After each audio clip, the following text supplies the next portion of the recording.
So here we are in a week of 376 of lockdown, and as you know, or you probably know, Boris recently made a statement saying, I can see the long-term consequences of a lockdown as clearly as anyone, and yet we must also recognise the risk of a second spike, which we're now starting to see.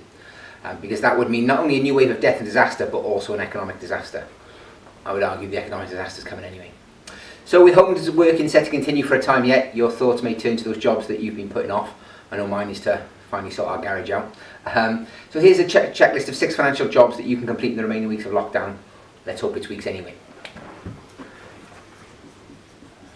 So the first thing that we think you should do, if you haven't already, is review your spending.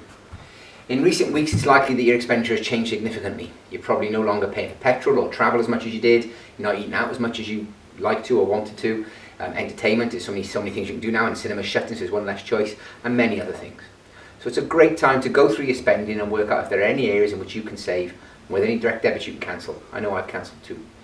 You may be able to contribute more to your pension on the back of it, more to your savings. You could overpay on your mortgage, clear off some credit cards. Great things you can do, but review your expenditure. I'm hearing people referring to something called the COVID spend, arguably the amount you really need to live on if everything else was cut back. So that can help you with your future plan to know what your minimum spend is. If you want a copy of our expenditure planning sheet, please do let us know and we'll be happy to share it with you.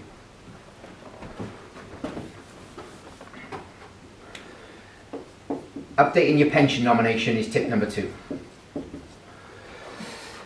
Your pensions will normally not form part of your estate for inheritance tax purposes, so are not covered by whatever your will says. So to specify who you would like to receive your pension when you pass away, you need to have told the pension provider who you want to get it when you're gone. And they have a particular form called a nomination of beneficiary form or an expression of wish form. If you have multiple pensions or your circumstances have changed since you started paying into your pension, maybe you've got married or divorced, then you may need to review your arrangement.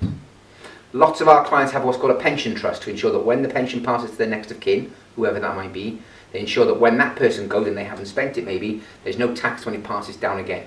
Please do go and watch our video on pension trusts because they're a very important part of planning. Tip 3, check your state pension entitlement.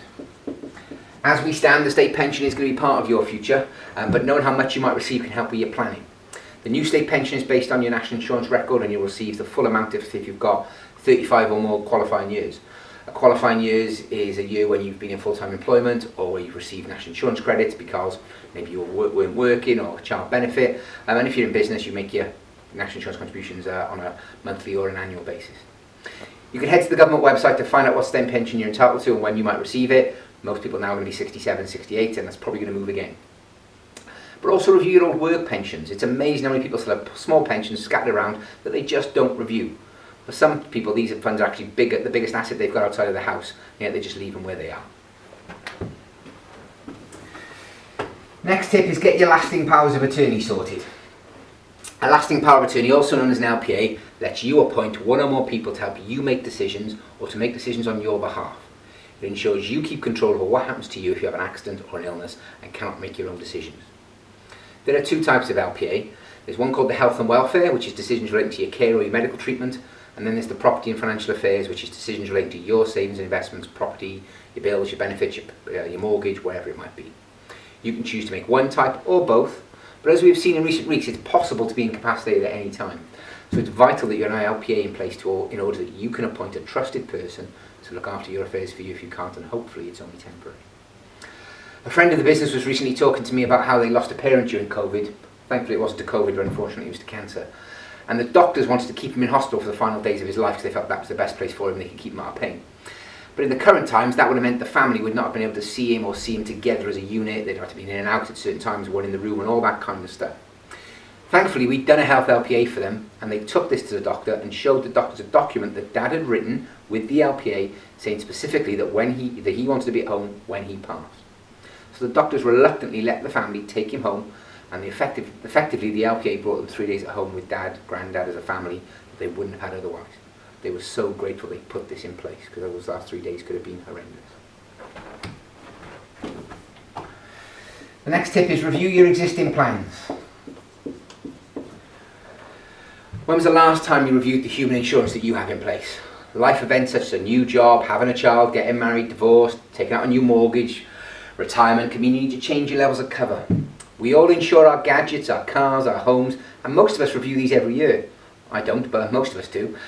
But we don't review our family protection, the insurance that makes sure we are financially okay or our family are okay if we break down.